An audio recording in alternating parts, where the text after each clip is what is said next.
Hey, this is Kamal Vidal, and you're listening to the Devy Devotion.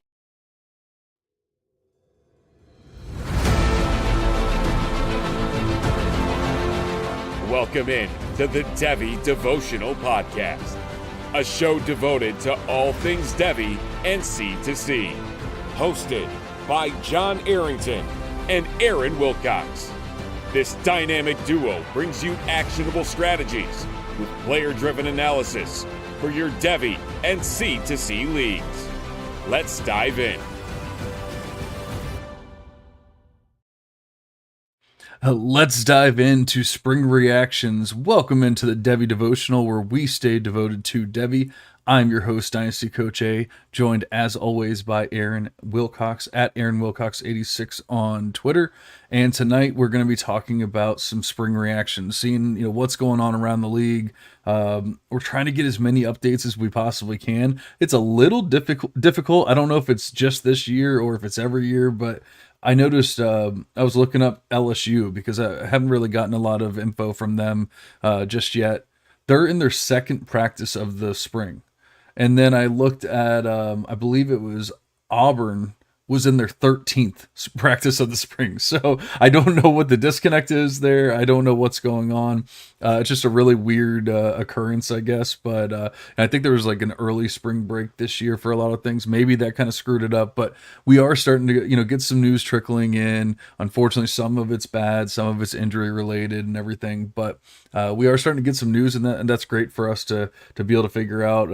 As Aaron's already in a supplemental draft as we speak going on. So if you have early ones, obviously you want to know what's going on, for Devy purposes, for trades and whatnot. So definitely important to keep an eye on what is happening. But first, let's check with Aaron. How are you doing tonight, buddy? Hey, I'm good. And yes, it has been fun to dive into a C2C supplemental draft already. I know not everyone is a fan of drafting early, but I think it adds another, it's another thing to look forward to early in the off season, and it's just a lot of fun. There are some edges to be had for sure this time of the year. Yeah, it's just like anything else, it can be beneficial if you do your homework. It can also hurt, if a guy gets hurt in spring practice or loses his job or whatever it might be.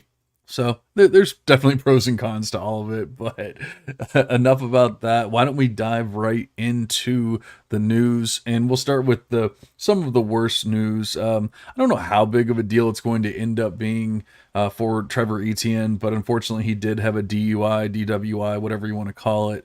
And it seems like Georgia kind of has a one game suspension kind of in play for that kind of thing. So maybe he misses one game, maybe he misses a little bit of time, but beyond that, beyond anything, any kind of like actual legal repercussions and like things like that, are we expecting too much out of that?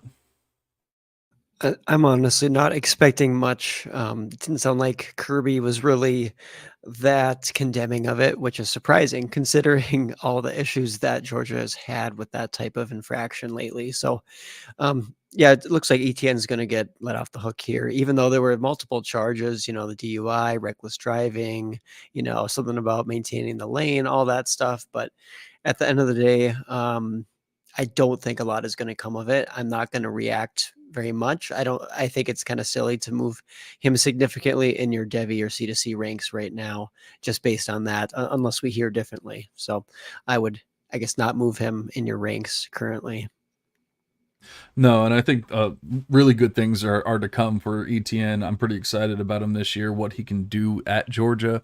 Obviously, this is not what we wanted to happen, but unfortunately, even though it is a big deal and it's not something I want to make light of, it's kind of not that big of a deal for Devy purposes, for C2C purposes. And so I think when it's all said and done, he's probably going to get a slap on the wrist, and then everything's going to be fine as far as playing, unless he just keeps making stupid decisions. Hopefully this will help him not make any more, and maybe they'll actually hire some kind of Uber, like professional driver or something like that at Georgia because they clearly need it.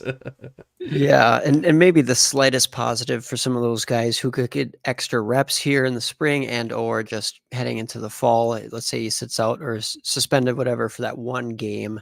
Like, okay, Roderick Robinson, we might get to see a little bit more, I guess, usage out of him initially in the season, and maybe somebody else who hasn't really stepped up thus far. Andrew Paul's getting healthy. I don't know if he's going to remain on the roster or try to transfer out with how much talent is there, but there's some talent coming in there amongst the freshmen, so it'll be interesting to see if that does allow some other guys to at least get on the field a little bit more this season, but it'll be pretty negligible at the end of the day, I think. Yeah, actually, it's a good point. Like, I like Roderick Robinson. I like Trevor Etienne more, but I do actually like Robinson. He looked pretty damn good last year in a smallish sample. But like maybe he gives him a leg up on at least being in a timeshare, more of a timeshare than he would have been, or something like that. And I mean, honestly, it might not be a terrible thing. Etienne's always kind of been in a timeshare anyway at Florida. That's what he's used to. That's kind of what Georgia's been doing for years now anyway. So I mean, I think I always expected it to be somewhat of a timeshare. I'm sure you probably did too. So I don't think it's all that crazy to think that both of them will be on the field at some point, but maybe it just gives Roderick that leg up to where the coaches really get impressed with them, and maybe he sees a little more time because of it. But we have just a little bit of news out of Auburn. I noticed while I was looking, of course, for any Hank Brown news that I could find, and I found out that Cam Coleman unfortunately did come up a little gimpy after a play. It was actually a pass by Hank Brown. It was a touchdown to Cam Coleman, and he came up gimpy. And like there wasn't any like major news or anything like that. We have no idea, of course. The way that they report injuries in college is frustrating to say the least. But it doesn't seem major at this point, but it's just something to keep an eye on, especially with the true freshmen. Like anything like that can hinder their spring, hinder their going into the fall practices and all that kind of stuff. Is something we do have to worry about. Hopefully it's nothing, but we just wanted to keep you guys abreast of what's going on with that. And then honestly, I am a little disappointed to say that Peyton Thorne is still considered the starting quarterback going into fall practices. Because like I said, Auburn is on their 13th of 15 or 16 practices. So like they're pretty close to being done. And the coach said that that Peyton Thorne does have the leg up on being the starter going into fall practices. However, he did say that Hank Brown, and I cannot remember the other one, Holton something, that they had closed the gap between Thorne and like the starting position and not. So it seems like it just seems like it's one of those things where like the coach is going to go with the guy that has the experience, the older guy, the more the more experienced person. But it sounds like he's saying, "Hey, this job's still open though." Yeah, it's definitely open for Walker White here to take the job. No, probably Actually, not right away. actually in the same article it did say that Walker White has not looked ready at all, and it wasn't like putting him down or anything like that. It was just saying like he's a literal true freshman, and like and has very little experience and everything, and he's kind of looking like he's looking like he just doesn't know what to do yet. So it's not saying it was impossible for him to ever do anything, but it was saying like he is not even close to being the starter right now. Yeah, I don't truthfully think he gets that starting job at least anytime soon. I guess yeah, it was Holden Gariner. I want to say if that's how you pronounce his name. I remember him a Yeah. little bit coming out, but at this point, he's not really on my radar. But yeah, it'll be interesting to see who wins that job. And at the end of the day, I mean, I'm okay. I guess you think that Hank Brown's pretty talented. We know that Peyton Thorne is pretty average at this point. So I mean, I don't know if he's going to have a very long leash, but I mean, at least he's an okay-ish passer where he can hopefully get some of these freshmen fed. So I hope everything is okay with Cam Coleman there. Otherwise, get those Perry Thompson shares ready. He could be the next freshman up there. Who knows? Yeah, our buddy Levi, maybe he saw it coming, or maybe he was the one that did a little Nancy Kerrigan action or Tanya Harding action to Cam Coleman, took him out after he took Perry Thompson in that supplemental draft of yours. What a savage. I know, just anything to make his team better, man. But diving into a little more exciting room, although I don't know how much more exciting because unfortunately for Alabama, Jalen Hale does have a major injury, it seems like. And while we of course never will have like actual news, it seems like it's an ACL tear. And that's very unfortunate. I would assume that he's going to miss the majority, if not all of the year, if that is the case. Once again, that's not a guarantee. That's not 100%, but that's what I've heard from other people. And I mean, regardless, they're calling it a major injury. He was in the hospital. Like it wasn't some little coming up gimpy like Cam Coleman. And unfortunately, like that was a potential breakout candidate for us. So I mean, this is really a big deal because while I'm not overly excited about Jalen Milroe as a passer or anything like that, I feel like he is okay enough to where if somebody was going to take a step forward, I would have kind of expected it to be Jalen Hale. Well, maybe now it has to be somebody else, and that's where we have to figure out, okay, who is it going to be? So I'll ask you. I actually talked about this last night on the last Full Tilt Devy show ever, about Alabama. Yeah, a little sad, but it's all good. We got good news coming up tomorrow, actually. But yeah, so we were talking about it last night, and going through these players. So I'll let you start off, and then I can kind of let you know how I came up, the answer I came up with, if my brain was working. Well, at the end of the day, it is a bummer, but it's going to allow a pretty deep room. We don't know truthfully how talented the guys are there right now. I guess, I mean, for sure, like Ryan Williams, he's a stud. I don't believe he's on campus yet. So, I mean, he's really young, right? He reclassified. He should be finishing out his junior year of high school right now. The guy, he still has a lot of work to do to fill out that frame. And there's guys who can step up there in the meantime. And don't get me wrong, I think Ryan Williams, he's the future there. But there can be room for more than one relevant Bama wide receiver. And, the experienced guys like Kobe Prentice, Kendrick Law, I can't even say that Jeremy Bernard is that experienced. Like he's has a couple of years underneath his belt, but he hasn't had extensive playing time. He hasn't really proven much to this point. So there are some guys who've been there for a little while.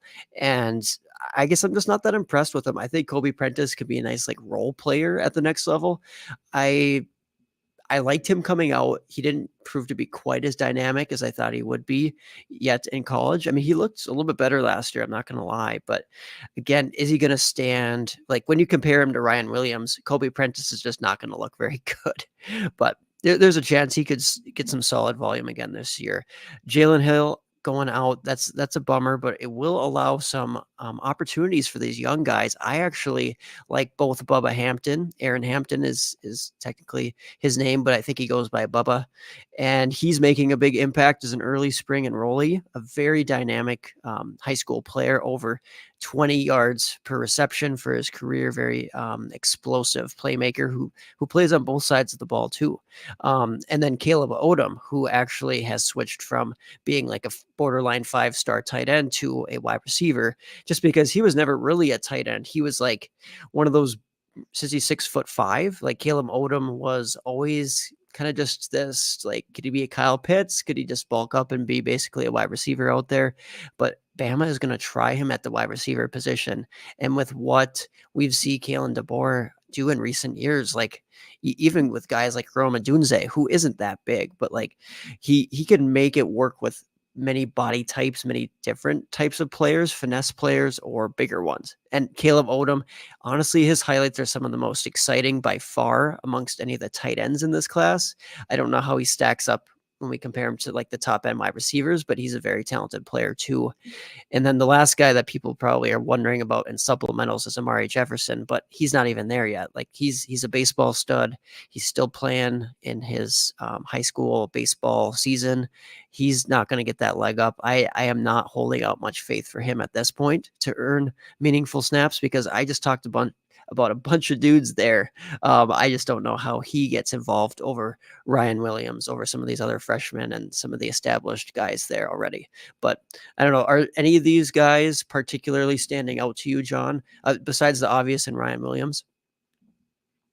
Yeah, honestly, I was kind of, you already touched on, like, I was kind of surprised by Kobe Prentice's year last year, because we both kind of fell out of love with him. Not that we were ever truly in love with him, but his freshman season, just the way he was being used, and he didn't really show like big playability. He was getting a lot of targets. He was getting a decent amount of receptions, but it was a lot of small, like screens and stuff like that, and quick slants and whatever.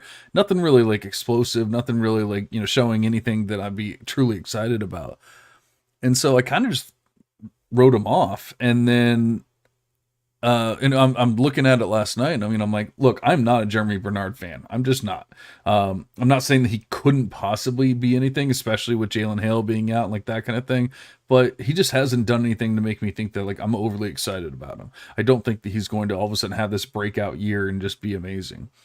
And so I'm looking at like who could it be if it's not Ryan Williams? Because unfortunately, as much as I like Ryan Williams, as much as I expect him to be great, he is a true freshman who also reclassified and is younger than even what we would, a normal true freshman. So I'm a little concerned that it might be too big for him in year one, for him to be the guy. Now maybe I'm wrong about that, but I'm just saying maybe the odds are against him, at least. And so I'm trying to figure out who could it possibly be. And honestly, I'm kind of thinking it might be Kobe Prentice. I really do. I'm not saying that he is all of a sudden going to be this huge stud. I mean, he was the wide receiver 4 on the team last year as far as production, but they lost, they lost those 3 receivers that were going ahead of him, and Isaiah Bond, Amari Niblack, and Jermaine Burton. Burton's off to the NFL, and then the other 2 guys went to Texas. And so he was the 4th best wide receiver on the team last year. And he did show a little more big playability. He was 17.4 yards per reception, 3.41 PPR points per touch. And that's with Jalen Milroe throwing him the ball. So while it was kind of a smallish sample. I think he only had like 18 receptions or something like that. So I mean, it wasn't a lot, but at least he was showing maybe a little more athleticism. Maybe something changed. Maybe he started working out more. I don't know what he's doing, but it seemed like it was a different. At least at the very least, he was being used differently last year than he was being used his freshman season. Yeah, that's fair for sure. And I will say, actually, at one point, I was pretty high on him just as a recruit. So when I was doing the recruit rankings, he was like top 10-ish guy for me in the class, where that was, for a lot of people, that was bold. Most people didn't think he would actually end up rising up the Alabama depth chart. But like you said, we kind of fell out of love just based on not really convincing evidence that he was this explosive player at the college level. But I mean, going back to like his high school speed, I mean, like he was a verified 4.3 guy in the 40-yard dash and a 10.8 guy in the 100-yard dash in high school. So, I mean, he has some suddenness and explosiveness to his game. And he had the 2nd highest production profile in high school out of the entire class. So, I mean, Kobe Prentice, I mean, you could understand why I was liking him coming out. However, he's kind of that smaller, slender guy too. So you have to understand he has his limitations when it's projecting to the NFL level. He's not a Zachariah Branch or even better, a Ryan Williams in his athleticism. He has to win with some of the other finesse and things like that, but he's no slouch either. So I think there's good potential there, and I'm glad that we hyped up Kobe Prentice a little bit, because it sounds like he's for sure running with the starters again, and another year with Jalen Milroe there. Hopefully they can continue to build that chemistry for whatever the upside in that Alabama room can ultimately be. Hint, it's probably not that high as far as a passing offense with Jalen Milroe there, but I mean, who knows? He could definitely take a little step forward here too. I mean, what did Burton have last year? Like maybe 800 yards, something like that. I mean, if he could be around there, we could at least say, hey, he's on Devy radars at that point, where he might not even. I'm sure he's on Devy teams because he, like you said, he was probably hyped. Maybe not as hyped as maybe you were as a recruit, but he was probably somewhat hyped, and so I'm sure he's on Devy teams unless people cut him last year. And obviously he's on C2C rosters. We know that, but I mean, do you at least agree with me that you would rather, if you had to pick one, you would rather have Prentice over Bernard? Yeah, for sure, for sure. And those guys have been kind of fluid in my ranks too. Like I've probably overreacted on Kobe Prentice. He's definitely moving back up as far as the pecking order there. I actually do prefer Caleb Odom in leagues. I just for whatever reason, I'm just I'm so enamored with his profile, and at the end of the day, I want him to be a tight end. I don't know if it'll happen. A 6'5" wide receiver. I mean, it's not Yeah. like they're unheard of, but it's kind of a tough road. But honestly, they're saying that he has at 6'5". They said that he has the best route running amongst anybody on the team, or at least tied with Bubba Hampton with that. And maybe that's not saying a lot because Ryan Williams isn't on the roster yet, but with a 6'5" wide receiver like Caleb Odom, with the very impressive production that he had in high school, it's just eye opening for me. So I unfortunately did not snag him in my supplemental draft. He went, let me check really quick here, but I wanted him. He went in the 5th round, in a not very depleted draft. So I think that's a fair range for him. I was hoping that he'd fall to me, but again, I guess the tight end hit rates, if you're just looking at them from a pure analytical lens, just an average, high end 4-star, maybe low end 5-star. It's not great from what the research you've done thus far shows, but he's kind of a wide receiver at this point. And he's just a different beast with the wide receiver, or at least the receiving prowess that Caleb Odom possesses. Yeah, I remember he stood out in Fresh Beth, but I ended up taking the tight ends out because I don't even care about him. Like you said, it's an 8.4% hit rate, and that's the high end prospects. The high end. I'm not putting 3 stars and 2-star prospects into this model. I'm putting the high end, 5-star, 4-star guys, and they're hitting at an 8.4% hit rate. Like I'm good. But now he switched to wide receiver. It kind of reminds me of a Deuce Robinson from last year, where like he's technically still listed as a tight end, I think on like Fantrax and stuff. But as far as I know, USC has actually listed him and is using him as a wide receiver and not a tight end. So it kind of the same thing where it's like the services are like, oh no, you're a tight end. And he's like, nope, I'm a wide receiver. and the team saying, nope, he's a wide receiver. And maybe they need him to be because they have a lot of these like smaller, shiftier guys. They don't really have too many of the big guys. That's a good point. If Jalen Hale's out for, in the long term, who else is going to play on the outside in the future? Certainly slot in Caleb Odom as that option. So, and he can win on the outside. Let me tell you, if you watch his film from high school, you'll be very impressed for sure by ball skills and tracking the ball down the field and even run after the catch. So, certainly some intrigue there. And that's another reason why it's. I don't want to sound concerned about Ryan Williams, but it's just kind of another hurdle that he has to leap over, like that he's not the big X receiver, like he's going to be utilized for his speed and more of that Zachariah Branch role, like that kind of thing. And not to say that it can't work or won't work, but it's not the team's number one option, like that kind of thing that, like I don't know.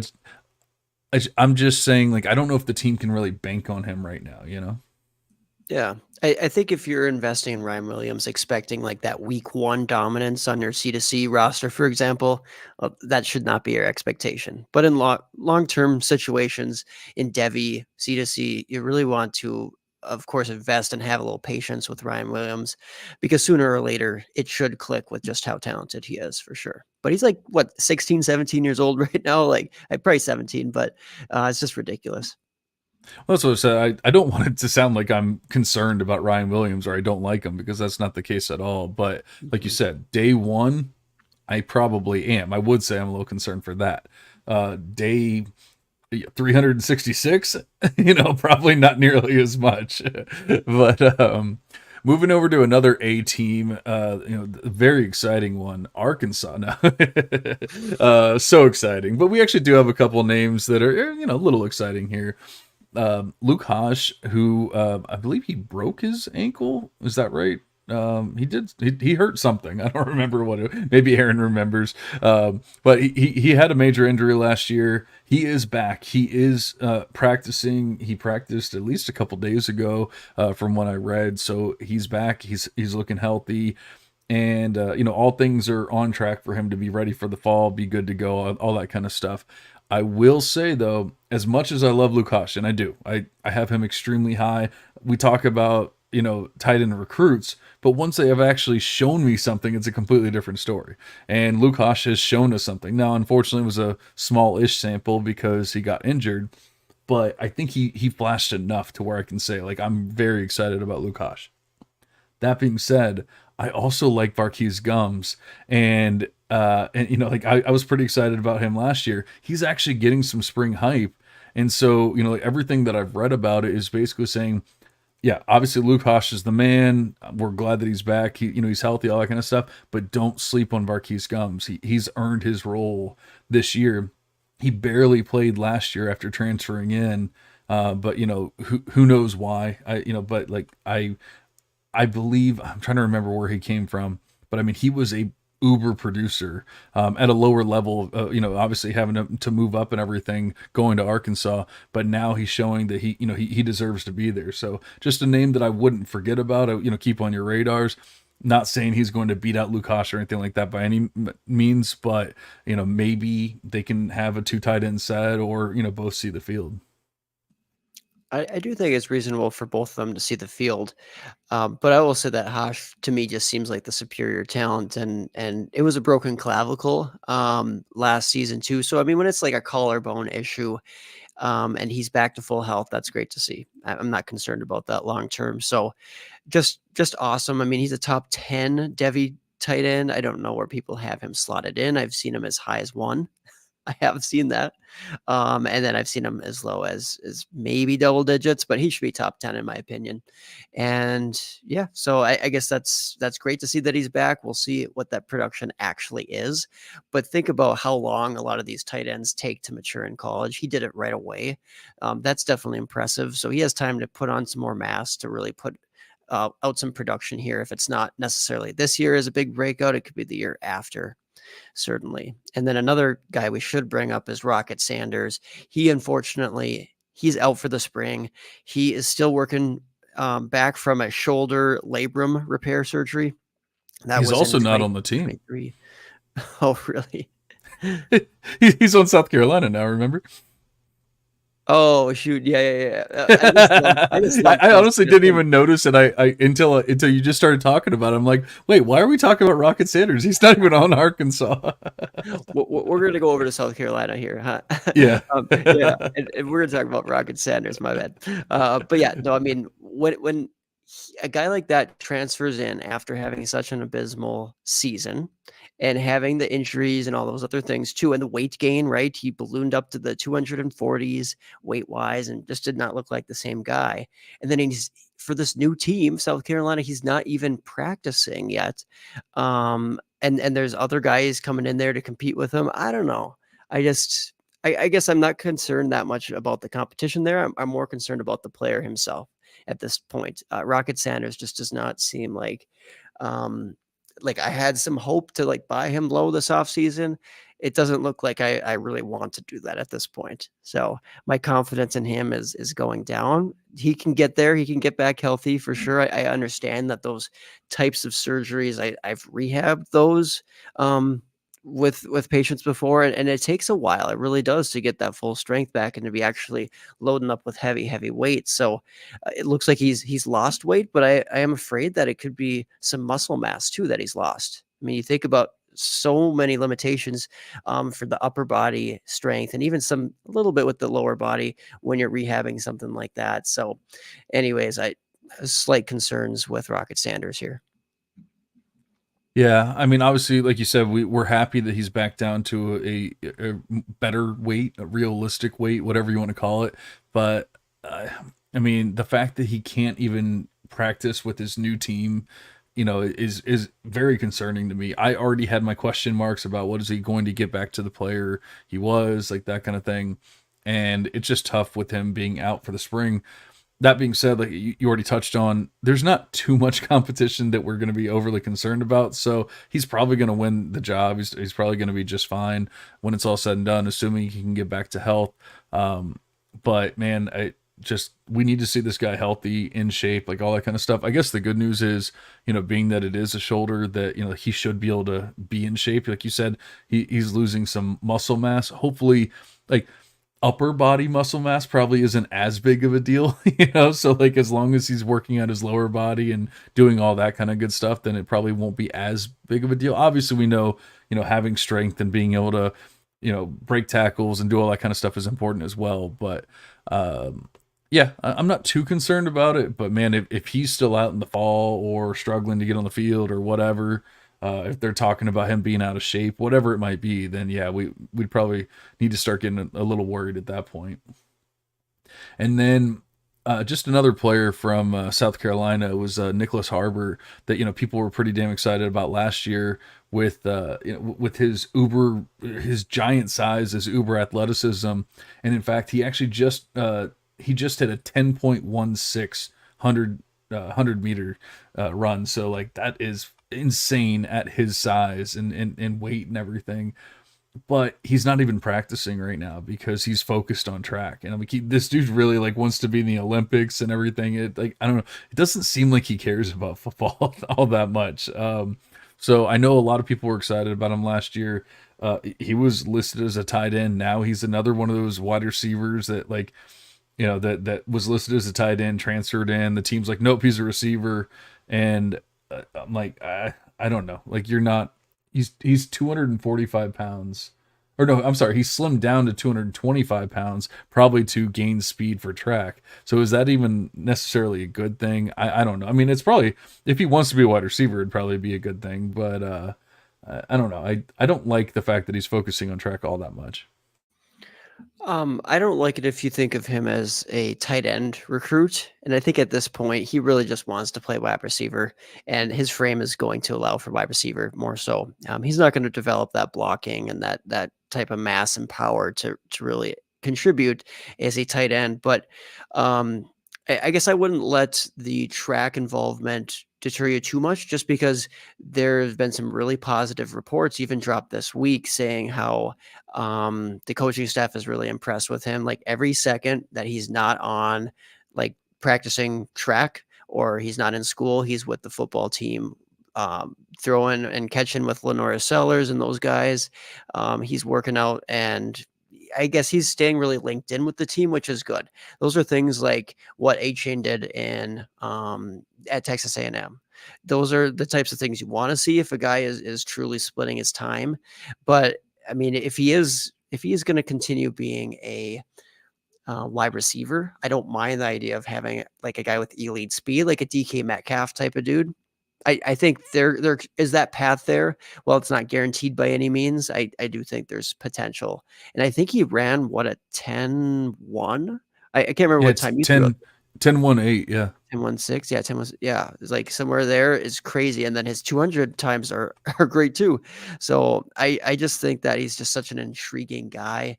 I wouldn't draft him like early in drafts, but from my experience, I mean, he's not going in startups. He's not going within the first, oh boy, like 8 rounds from my experience.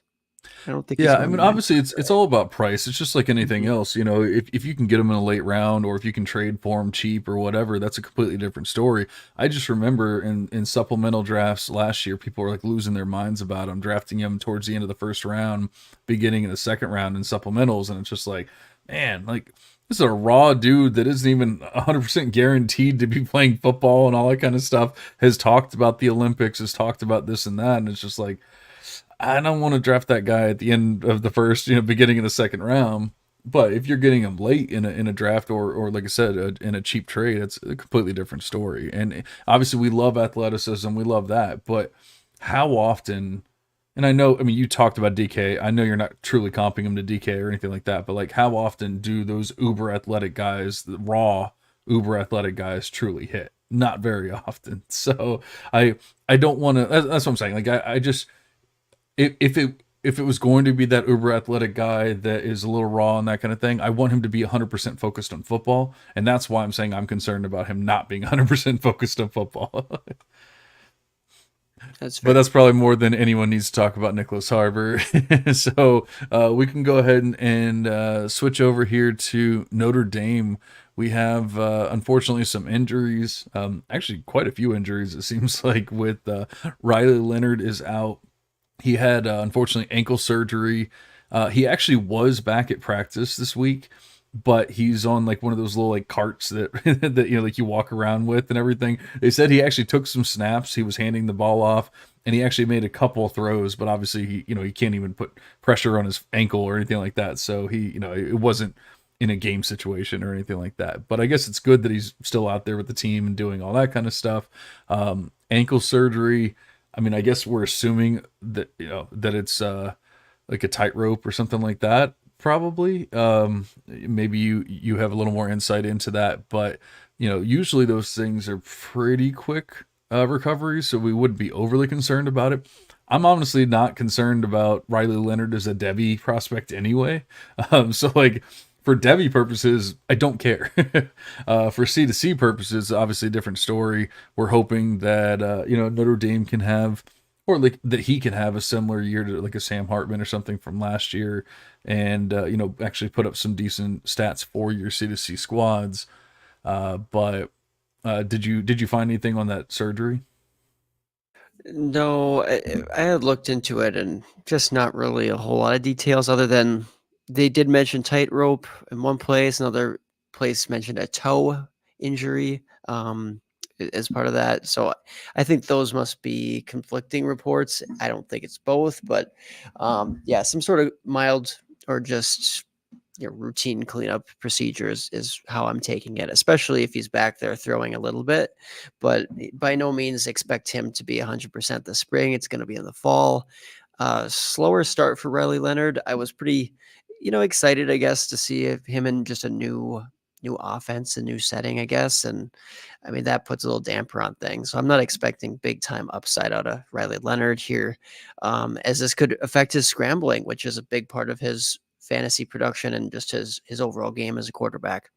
But as far as other wide receiver, let's hit the running backs because I actually didn't really have any big time wide receiver news. But the one injury concern is that Keidron Young, unfortunately, who we've talked about before, both John and I, talented freshman coming in like 2 days into spring practice. He just picked up this hamstring injury.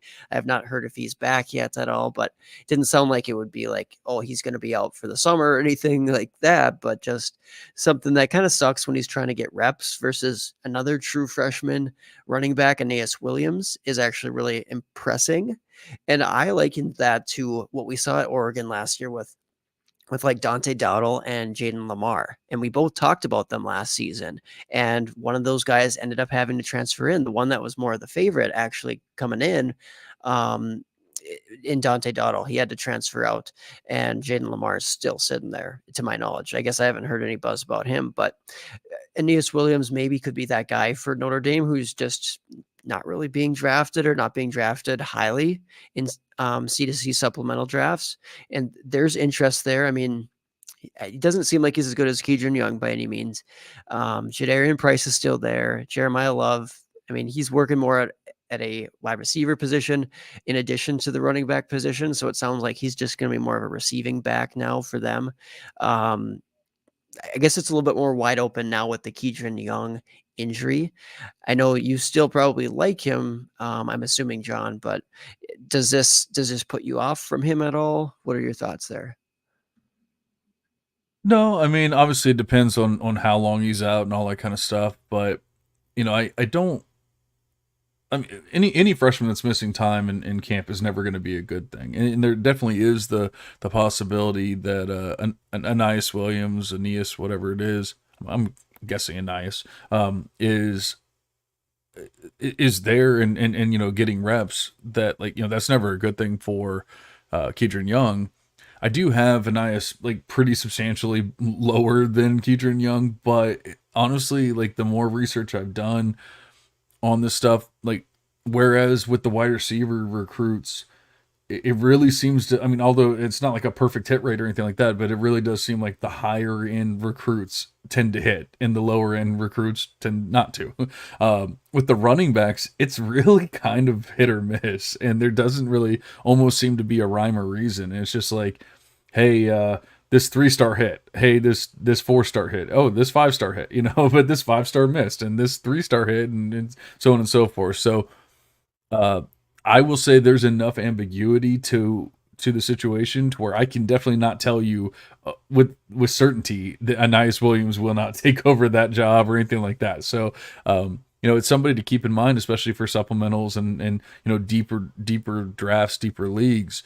Definitely somebody to keep in mind, because if he's impressing while Keidron's missing time, I've already expressed my concerns about Jeremiah Love and Jadarian Price, that I don't really feel overly confident about either one as actual Devy backs. And they're moving Jeremiah Love out to wide receiver, playing him in the slot role and everything. And you kind of said that you kind of liked that.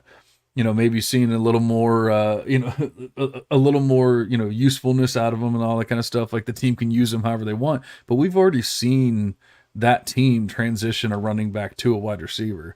What if they decide that they want to do the same thing? Because they don't have that many proven wide receivers on the squad anyway. So if they decide, hey man, this guy's really good at catching the ball, they might just go ahead and do it. And they I don't want to say a proven track record because of one player, but I can't even remember the player's name. Chris Tyree, right? Tyree, thank you. Yeah. And but they already have the kind of track record of doing it recently. So like I wouldn't put it past them either. And especially if Anais Williams is impressing, then they go, hey, we have Jadarian Price, Keidron Young, and Anais Williams. We don't really need Jeremiah Love as a running back right now. So I wouldn't put it past them, but I'm definitely not banking on that either. I just also know that I don't really feel like Jeremiah Love's a great running back. Yeah, and that's all fair. I think that is a blow to his chances of, I guess, being that workhorse back. I think the other notable news was just the weigh-ins, and Jadarian Price. I off the top of my head, I don't remember, but I know that Jeremiah Love weighed in pretty light. Like he didn't gain Yeah. any weight. If anything, he lost a little They bit, were both in which like the which I low don't love. 190s, if I remember correctly, like 193, Right. 194, or something like that. Yeah, yeah, price might have been slightly higher weight-wise, but it was not great versus Keidron Young. I mean, he's a beast. So, he's got that going for him. So does Anais Williams, who is I guess, just a late round guy you could take a flyer on in supplementals if you have the roster space for sure. Yeah, and I have Anais at 195. Do you have him higher than that? I thought I saw a source saying he's more like 200, but yeah, I don't know. But around there. I mean, honestly, like I don't knock somebody for being 195 in fresh breath, because I mean we're assuming they're going to gain 10 to 15 pounds from there. So if he's 195, then we're assuming 210 by the time he's out of college, which is more than ideal for the NFL. So I'm not saying it as a knock. I just what I have him listed as. But then obviously we have Keidron Young, who's 227. So, it's a little different. So, I mean, if there is an outlier in the group as far as size, it's definitely Keidron Young. And we already saw that they utilized Audric Estime in that role last year or the past couple of years. And so maybe they're looking for that Estime. And that's why I've kind of been all over Keidron. But, we need to see him back on the field. And obviously, if he's missing time, that is not the greatest. But that actually brings us to probably one of the most exciting teams to talk about in all of college football, and that's going to be Texas. Um, I, I mean, I honestly think it's going to be difficult, and we really have to pay attention throughout the spring, throughout the fall practices, who's on the field, who's running with the ones, because there's so many names to talk about right now. It's kind of crazy, but I think that everything that I've seen, I don't know, about you, but I'm looking at your notes here, so I'm assuming that everything you've seen as well just says that Jonte Cook is probably going to be a stud. He's just getting uber hyped. He's very, very good. He flashed, albeit in a small sample last year. He showed big playability. He showed all that kind of stuff, and now they're talking about him being the one, him being the X, him being that that outside player that we're going to want. Obviously we have little concerns with Quinn Ewers and his deep ball and all that kind of stuff. But like, if they can use Jonte correctly, I think it could be a pretty big year for him. Yeah, I think that there's been positive things. I mean, he's consistently been with the starters, which is good. I've never really, I guess, wavered off of the opinion that he is just one of their best. Well, yeah, one of the best guys in the entire class of wide receivers. So definitely take a big step forward, or I could see him taking a big step forward. But I want to also shout out like Isaiah Bond, basically just been coming in there looking really good. And then even Ryan Wingo, the true freshman, he has been consistently getting at least some praise for picking things up pretty quickly, getting involved. And it seems like he's in a good headspace and all those types of things. He's impressing the coaches with the attitude and whatnot. The one thing with him has always been, well, how's he going to be deployed? Because if he's just like this gadgety guy who, great, he's getting involved, but he's not actually like a wide receiver, like kind of how Luther Burden was used his freshman year. But then there's competition. There's Jonte Cook, there's Isaiah Bond, there's Matthew Golden, there's these other guys, Silas Bolden. Like you go down the list, like there are capable guys who could slot in ahead of a true freshman. I mean, I like that he's impressing in the spring, so you got to move him up a little bit just due to the consistent buzz and drumbeat there. But I mean, Ryan Wingo thus far has been not really used downfield in the spring based on the report that I saw. So he's still kind of learning how to play wide receiver. So Matthew Golden, he started off playing with the second team. I don't know if he's been able to rise up. DeAndre Moore has been getting some hype. I know there's some other guys there who have also been getting some playing time early on. I like to take those things with a grain of salt initially when it's like the first week of spring camp.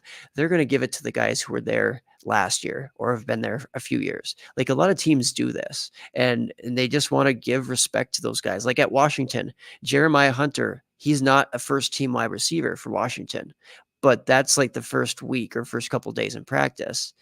Like I could see him easily rising up to be a first team, maybe their number one wide receiver on the entire team by the end of the season at Washington. But these teams, they like to defer to the guys who have been there, the holdovers, the carryovers from the previous years. So anyways, that's why a DeAndre Moore might be just shining out more than a Matthew Golden to this point. Things like that in Texas. But at the end of the day, I am most interested in Jonte Cook and Isaiah Bond. After that, I don't know about some of those other guys outside of the freshmen.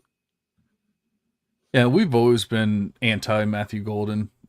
Nothing against the guy personally, but we just never truly believed in him.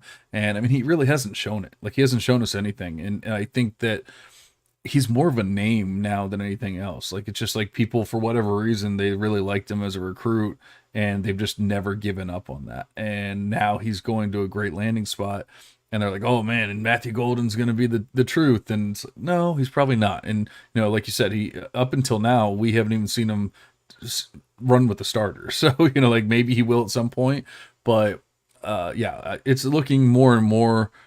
Not to toot our own horns, but it's looking more and more like we are right about Matthew Golden. Like he's going to have to do something pretty drastic at this point to really prove us wrong. I want to pump the brakes a little bit with Isaiah Bond, because while I've always been kind of lower than consensus on Bond, and it's worked out pretty well, so far. But now, like, he's just getting uber hyped again because of the landing spot, because of Texas. And I mean, there's plenty of people that would say he's the one. Like he's the one. If like, forget Jonte, you want Bond. If you want anyone in that receiving core, you want Bond. But man, and obviously I know it's not the ideal situation with Jalen Milroe in Alabama, but I'm looking at his numbers from last year, and I'm like, where is the athleticism? Where is the yak ability? Because he had an ADOT of 12.9 yards, and he had 13.9 yards per reception. So it's like 1 yard of yak after after each reception. Like it's not really showing like big playability or anything like that. I'm not saying he doesn't have it. Obviously, I can't attest to what situation Jalen Milroe was putting him in after the catch and all that kind of stuff. But I mean, can we say that Quinn Ewers is going to be that much better to put him in that much better of a situation? I don't know. Ewers is a little bit better with thrower. I don't know if he's a substantially better thrower. So I just kind of want to pump the brakes a little bit. I'm not saying I'm out on Bond. I'm not saying don't have him on your team or whatever. I am saying if like somebody is just really excited about Bond, and there's plenty of people, I've heard them on podcasts, I've seen in articles, whatever. I've seen it on Twitter. Isaiah Bond's the truth, all that kind of stuff. If you find one of those people in your leagues, I am not opposed to trading Bond, trying to trade up, get a different player, better player, whatever. I'm really not opposed to that and taking advantage of that value right now. Yeah, I'm there with you. I mean, well, I guess I'm there with you as in like I'm willing to move him for sure in trades. Like if you can try to get a guy like I'm just trying to think because it's so hard to trade up into that like Jeremiah Smith or like Zachariah Branch or somebody like that, you know. But if you can get a nice package together for Isaiah Bond, I don't mind it. But at the end of the day, I mean, what he did, especially with that situation with Jalen Milroe, like he surpassed what 2 yards per team pass attempt last year. He was up in the 20 plus receiving yards market share. Like he was doing the minimum amount of things that you want to see for a second year guy in that type of situation. But like you said, he wasn't amazing. He was just good. But I still have him ranked solidly in my top 12 Devy wide receivers right now. So I don't think that there's a way I could move him out of that unless we see him struggle at Texas. I think he'll do enough. I mean, guys like Xavier Worthy have been dealing with Ewers for years and they ball out. So I think if you're a pretty talented player, you can still find some success this year at Texas. And it seems like those two top guys, Cook and Bond, seem pretty locked in my estimation. Yeah, the other thing that concerns me about Bond is, obviously we can talk about Milroe and his issues as a passer, but in 2022 he didn't have Jalen Milroe throwing the ball; he had Bryce Young. And while people might say, "Oh my God, Bryce Young's terrible," whatever, he was not a terrible college quarterback at the very least. I mean, he was a prolific college quarterback, and he threw for what 4,000, 5,000 yards, whatever, and nothing really changed in year one for Isaiah Bond. He was a high-ish A dot, low yards per reception player.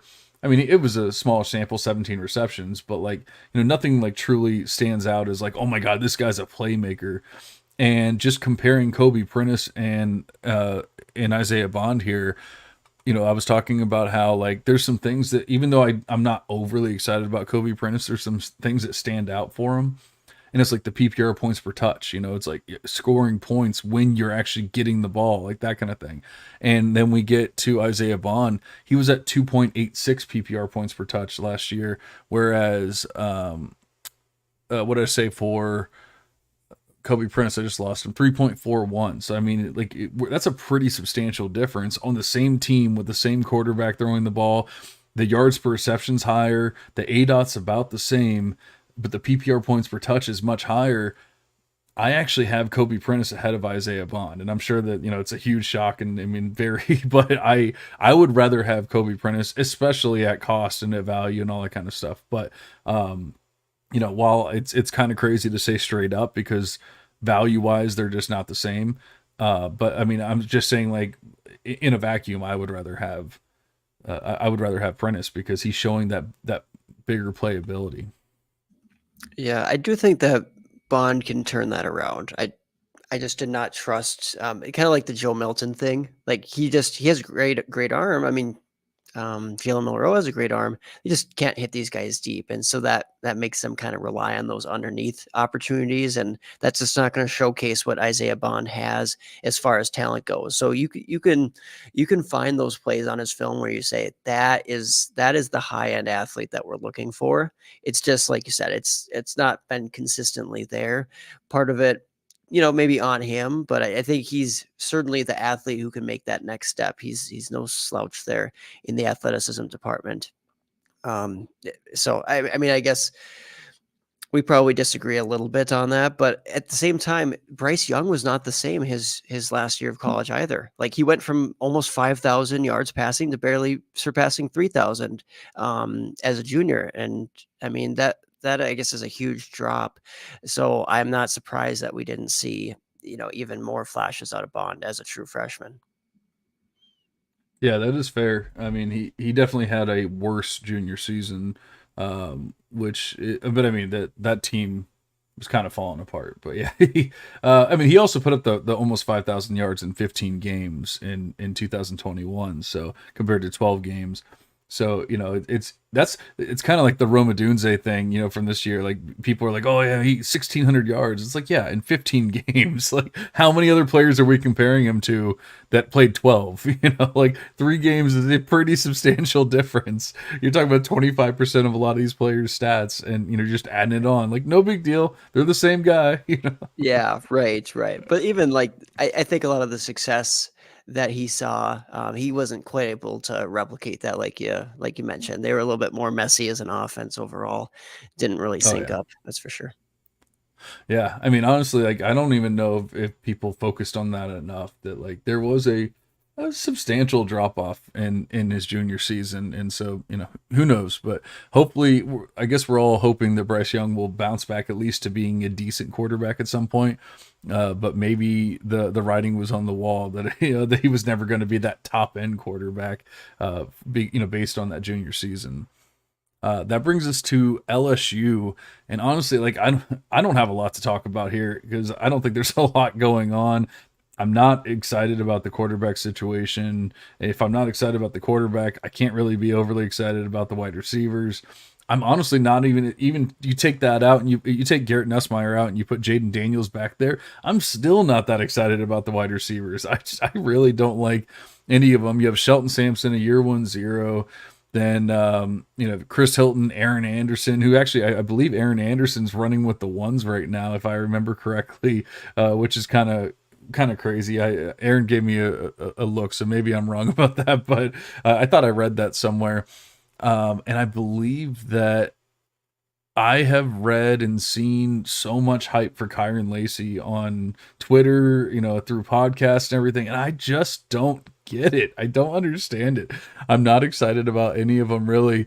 The one player that I would care about is CJ Daniels, but even then, like I'm not overly excited about Daniels. Like he's my wide receiver 70 in Devy. Like I'm not uber excited about him, and so like I don't know. I mean, he's a fifth year player transferring up. Like yeah, we can be a little excited about him, but like he's moving up. There's a lot of question marks, and then you add in the not great quarterback, and how can we truly be excited about that player? Yeah, I mean, we don't have a large sample size to really say. We've already had the Garrett Nussmeier talk, so I guess we don't really have to get into that as far as, do I expect him to be what Jaden Daniels was? No. And he's also has a big drop off in receiving talent. Like that was part of Jaden Daniels' success, and he was also part of why those wide receivers had such success last year. It was a great match. So Nussmeier, things are going to come back down to earth. That's for sure. He could still be solid as far as a quarterback goes. Like I mean, we see those guys take progressions year after year, and he's been in that system long enough. But the wide receiver weapons, I think you make a good point that we should not be overly excited. Like I loved Sheldon Sampson Jr., but it just sounds like the coaching staff is not in love with him. They're not in love with his physicality. Apparently, he's not even running with the first team at all, at least thus far early in spring practice. So that's not a great start for a guy who had a great high school career, great prospect coming in. And then you go down the list and it's like, I don't know about Kyle Parker, another year 1-0. Aaron Anderson, isn't he a two-time year 1-0? Like both flopped Yeah, at Alabama and LSU. Like forget it. Chris Hilton, talk about a guy who's done relatively well, basically nothing besides some chunk big plays here or there. He is not ready to become an alpha. Now he could certainly be a starter all year long, but like you're saying, maybe that's not going to be that lucrative. I agree with you on Kyron Lacey. The guy was not good at Louisiana. He was the fourth best wide receiver at Louisiana. Can you imagine? Like people are hyping him up as the LSU wide receiver one of the future, as if like he's some sort of great player. I get he was blocked the last 2 years by pretty good players ahead of him, but man, I just don't see it with Kyron Lacy, so I agree with you completely. And CJ Daniels, I think your ranking there is fair. I might even have him a smidge ahead of where you had him, but very similar area. And I guess I just really like what he did at Liberty. Like if you're going to transfer up in competition, you're going to go to a wide open LSU wide receiver room. That's a good start. And you need to have been very productive early in your high school career. And CJ Daniels, he passes the mark of what you want to see from like a market share, yards per team pass attempt, etc., yards per reception. He was explosive. Like those types of things are all going CJ Daniels' way. It's just that he was injured in 2022. So that cost him a year. So now he's a fifth year guy. So obviously that's going to drop him in a lot of folks' eyes. I get that. But who has the most pedigree, or at least I won't call it pedigree, but who has the most proven nature, proven experience to their game in the LSU room? CJ Daniels by far. And they're going to start realizing that he's already been running with the first team and second team somewhat. And like I mentioned earlier, I don't put too much stock into transfers not getting with the first team immediately, unless you're like the alpha coming into a school. But I guess I'm not too concerned because he's mixing in with the starters already at LSU. So CJ Daniels, in my opinion, is the wide receiver you want there. That's just the little bit that we can glean thus far from the limited news out of LSU. Yeah, I was saying how CJ Daniels is my wide receiver 70 in Devy Beth. Chris Hilton Jr. is my wide receiver 174, and Kyron Lacy is my wide receiver 188. So that goes to show how I feel about the two. Not the greatest. Like I said, I mean, I'm just not overly excited about that offense in general. I believe that we both, like the running backs that are there, and so like I can say that I'm excited about Caleb Jackson, but I mean, if they can't get the rest of the offense going, then maybe we should be a little concerned about Caleb Jackson too, because I don't know, it's looking more and more like it's just going to be one of those complete like rebuild kind of years for this team. Like they made it huge. They put up together one of the greatest offenses of all time last year, and then they lost a lot of key pieces. And yeah, I think people want it to be good this year, but I mean, if you actually look at it, like take a step back and look at it realistically, I don't think we can say this is going to be a good offense. Yeah, very fair points for sure. All right, well, I guess. Oh, I'm sorry. We got one more here. We got Tennessee. Unfortunately, or I guess you never want anybody to be injured. So unfortunately, Cam Seldon is hurt. He is having shoulder surgery. Shoulder surgery seemed to be going around from what we've been talking about so far today. It's I talked about it last night on the Full Tilt Devy pod. Like, you're a doctor of physical therapy, so obviously you can attest to it. But it seems like these shoulder injuries are the ones that can become reoccurring. Like they're more likely to become reoccurring because it's just something that takes a constant beating, and once you weaken that joint, it's just a lot more prone to popping out, dislocating, tearing, whatever, and you're more likely to have these kind of injuries. So even though they're already saying that Cam Seldon's going to be back for the fall and he's going to be healthy and he's going to be all that kind of stuff, I would still be pretty concerned that he doesn't make it through that he doesn't make it through the year without another injury, another reoccurrence at some point. Now, we've seen players being able to play through it, put a brace on, do all that kind of stuff.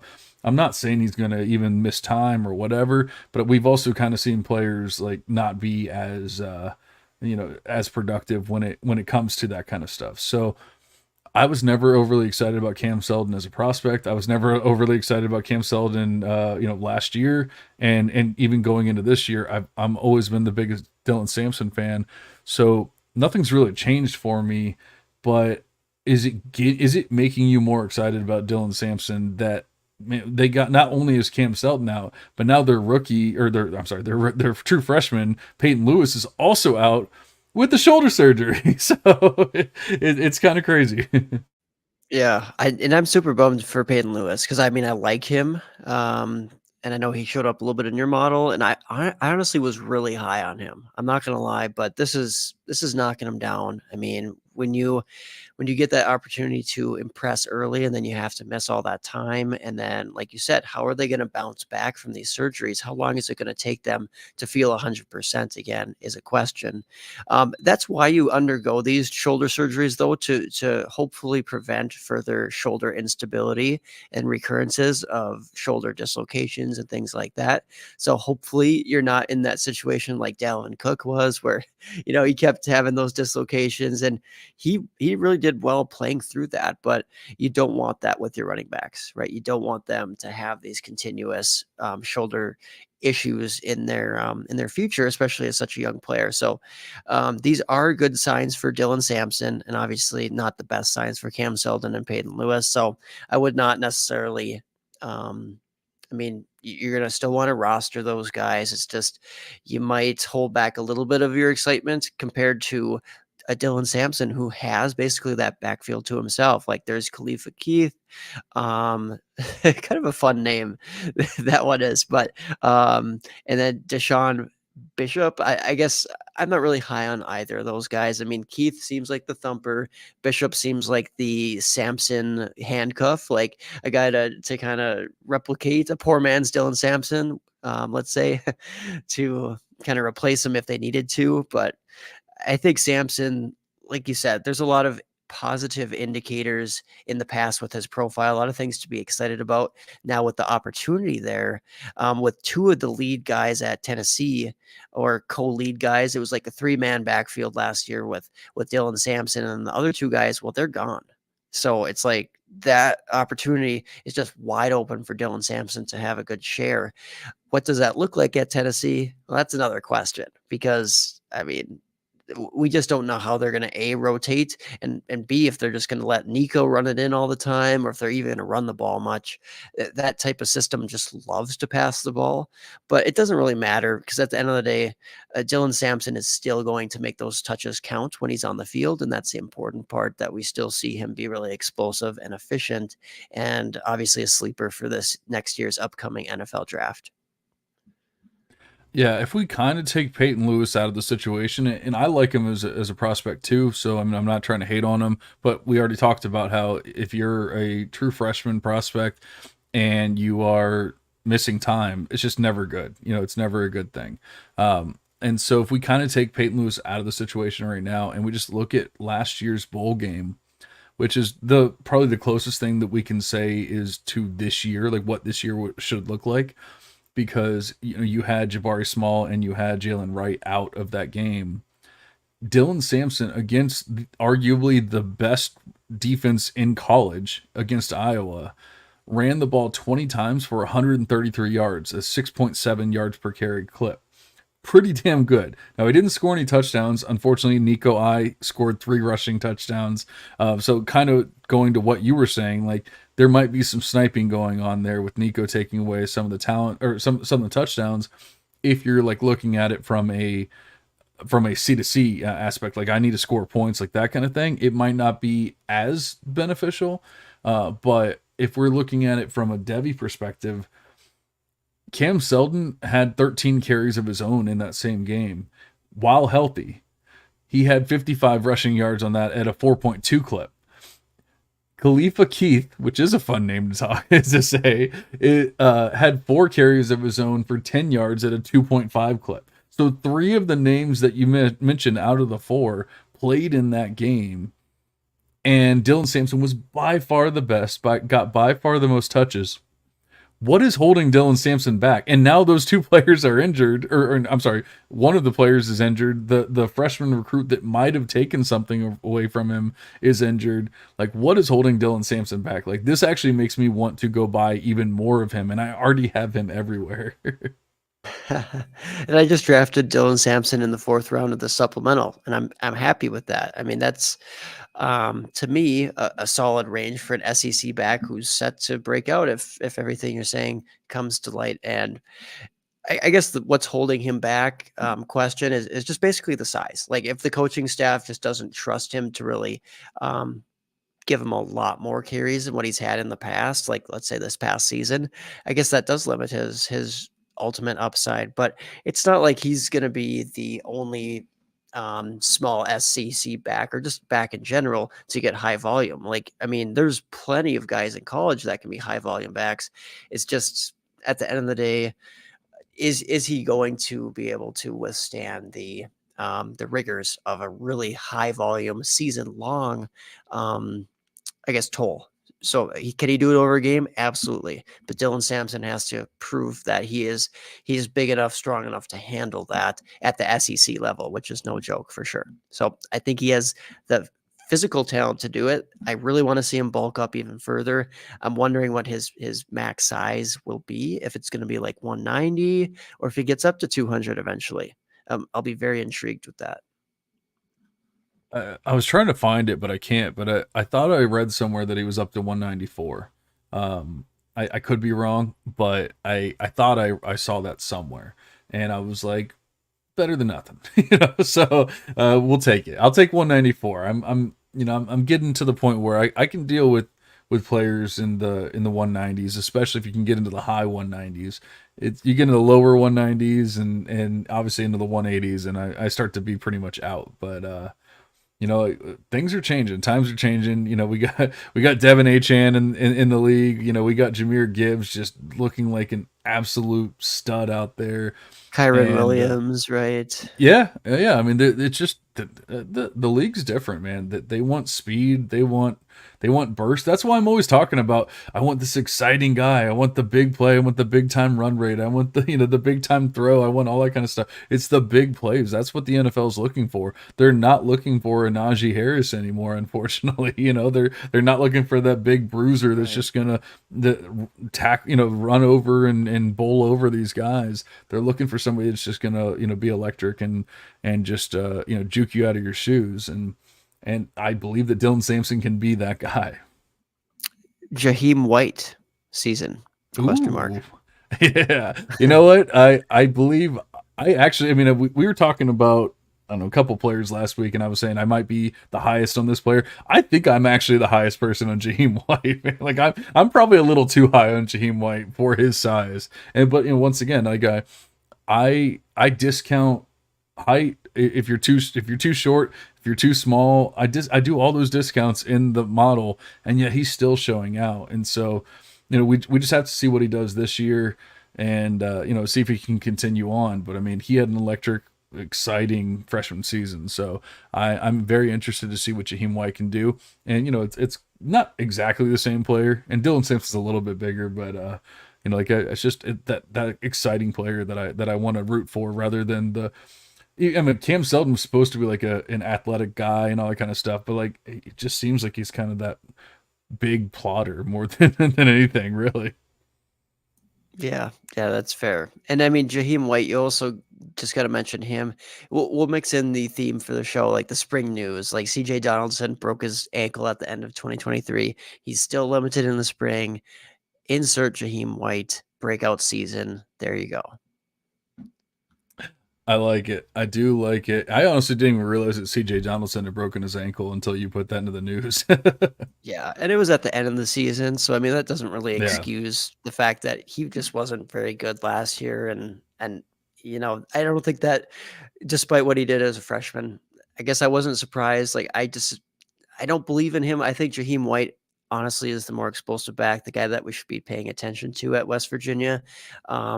Though I will say if Donaldson comes back to full health by the fall, I think that cuts in a little bit to maybe the goal line work and or just like some of those early down carries. But again, if you're really explosive, you're going to have those blow up games, especially when, let's say, Donaldson gets banged up again. Well, there you go. Jaheim White's going to pop off for games.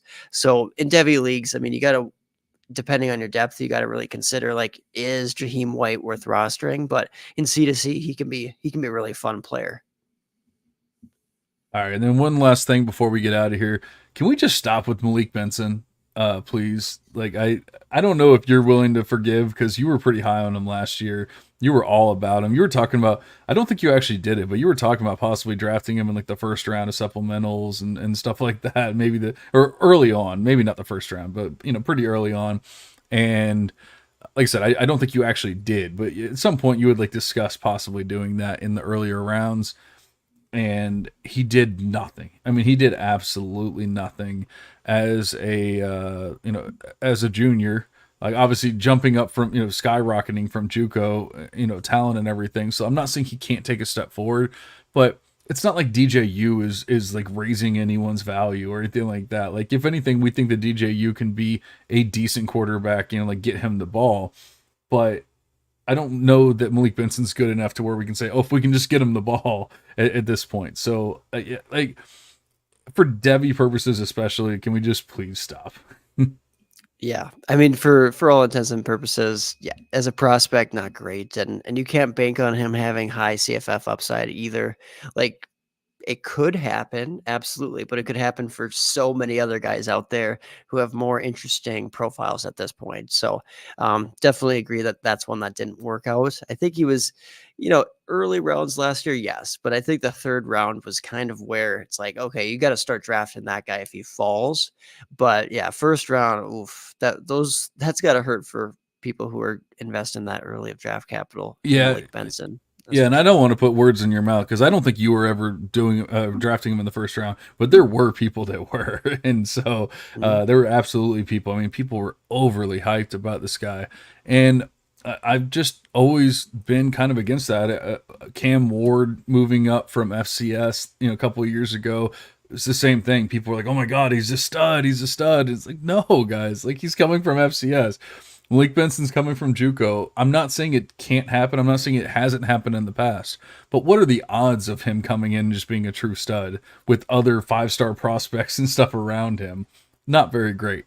And the reason why we're talking about Malik Benson right now is because there's reports that in spring practices he's looking good for FSU, but it's kind of one of those, it's kind of like a barren wasteland like LSU. Of course he's going to look good. Who the hell else is there? So I'm not falling for it. I don't care. And if anyone is, and you unfortunately were someone that drafted him early on last year, take advantage of it and sell him now. Just please do it. Wise words there. All right, so that's all we got for you now. Like I said, it's a little weird. You have some teams just starting, you have some teams about to end. We obviously will have more news for you in the future. We don't even normally do news, but I just felt like it was a pretty important time of year to at least talk about some of these players. There's obviously a lot going on with some of these teams that we can't even say like who are the guaranteed starters, and so we're trying to figure all that out. As we're trying to figure it out, we're trying to get you guys the news and convey it to you as well. We'll probably do the same thing in the fall as we get new news and just continue on with that. But obviously, we will be back in your ears as soon as possible, talking something about Devy or C2C. But Aaron, do you have any words of wisdom before we get out of here? No, other than just pay attention to these news tidbits coming out because, for example, I've been taking part in this supplemental draft over the last week, and that has influenced a couple of the picks that I've made, like either in a positive or negative way. Like I've held off on guys where it's like they're not getting hype or there's injuries or otherwise, or at least pushed them down my board slightly, and vice versa. If there is something that's really notable in the spring, maybe that elevates a guy like a Dylan Sampson or some of the other guys we talked about today. So certainly you still want to be somewhat reactive to this stuff, just not overreactive at the end of the day. Yeah, and sell Matthew Golden, I think, is the most important takeaway from this podcast. Would you agree with that? I mean, I guess I don't know if that is the number one takeaway, but I think that is a takeaway. And if that's your only takeaway from the podcast, rewind, listen a little bit more. I think we have some good kind of arguments to buy or sell a bunch of these guys. Yeah, absolutely. And draft Marquise Gums at the end of your supplemental. Those are Don't the two takeaways. No, I'm just kidding. Hopefully you have don't more do than that. that. Don't do that. Definitely do Actually, that. actually, no, this is not even a news tidbit. Late in your Devy drafts, you can still get some really interesting tight ends. So, for example, like I was kind of surprised I could get him this late, but I'm not gonna stick my nose up at it. Tyler Warren, he went in the 6th round of the supplemental draft that I was in. And I think at that point, a guy who is attached at Penn State and who has, well, obviously they're going to make him be a great tester. Like, they just develop such great athletes. Plus, he's already been productive. Like, I think that there's something there. I'm not saying he's like an all-star, but you'll see more and more analysts now sliding him into the top 10 ranks at the tight end position, even the top 5 I've seen. And I guess in supplementals, that's, I guess, a very fair value if you can get him anywhere around the 5th, 6th, 7th. Yeah, go for it. I normally don't love tight end talk, but I'll tell you what, I'm giving you that one. I really like that call, because not to say that Theo Johnson's getting like overly pimped out during this offseason, but I mean, his name has been thrown around quite a bit. Like, he did really well at the Senior Bowl. He got on a lot of people's radars there. One of those things where I was at the Senior Bowl, if you remember correctly, and it was just always like, oh, who caught that? Oh, it was Theo Johnson. Oh, who caught that? It was Theo Johnson. Like, he was all over the place. And I'm not even saying that I'm that overly excited about Theo Johnson. I think he's my tight end 4 in the class, and not the greatest tight end class. Like, I probably won't even end up with any, or maybe like in the 5th round or something like that at this point. But he obviously went out and crushed the combine, like all Penn State players do. And we would expect Tyler Warren to do the same, but Tyler Warren outproduced Theo Johnson, as a year younger player. So I really do like that call. And if you can get those kind of players, I mean, obviously we're not really telling you to go out and get a tight end. Is it 4th year or 5th year? I think he's a 4th year player. No, he's a 5th year player. I'm not telling you to go get a 5th year player on your Devy squads, but for C2C purposes, yeah, that might be a pretty good idea. Yeah, exactly. And I guess if you're gonna take a 5th year guy, it's probably gonna be like a tight end, right? You don't really want those running backs who have been around forever. You don't really want the wide receivers who have been around, more than 4 years. Ideally, there's some exceptions, of course, but sometimes at quarterback, but more often at tight end. It just takes time for these guys to really develop and pick their shots of when they want to enter the NFL draft. So I guess maybe that's my word of wisdom. I like it. Like I said, I generally don't like tight end words of wisdom, but we will accept it this one time only. Once again, we appreciate you guys listening. We'll be back as soon as possible. Until then, we are cashing out. See you guys.